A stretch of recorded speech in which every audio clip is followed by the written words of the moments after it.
ராகுல் காந்தி கூறியுள்ள தேர்தல் முறைகேடுகளை திமுக தான் அரங்கேற்றும் என்றும் அதற்கு நிறைய ஆதாரங்கள் இருப்பதாகவும் அமமுக பொதுச் செயலாளர் டிடிவி தினகரன் குற்றம் சாட்டியுள்ளார்.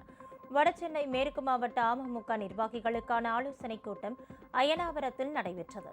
இதில் 2026 சட்டமன்ற தேர்தல் குறித்து ஆலோசிக்கப்பட்டது. பின்னர் செய்தியாளர்களிடம் பேசிய தினகரன், பிஜேபி கூட்டணிக்கு OPS மீண்டும் வர வேண்டும் என்பதே தனது விருப்பம் என்றும், தனிக்கட்சி தொடங்கி செயல்பட்டு வருவதால் அதிமுகவில் இணையும் எண்ணம் தமக்கு கிடையாது என்றும் கூறினார். தேர்தல் முறைகேடு குறித்து ராகுல் காந்தி கூறிய குற்றச்சாட்டுகளுக்கு திமுக தான் பிதாமகன் என்றும் டிடிவி தினகரன் கூறினார்.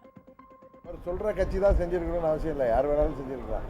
எல்லா ஊர்லேயும் தான் இருக்கு. இங்கேயுமே 2003 சைதாப்பேட்டை பை எலெக்ஷன் அப்போ நிறையா போலி வாக்காளர்கள், மற்ற தொகுதியில் இருக்கிறவங்க கிட்டத்தட்ட 25-30,000 வாக்காளர்கள் சைதாப்பேட்டை தொகுதியில் வாக்காளர்களாக அவங்க இருந்தாங்க.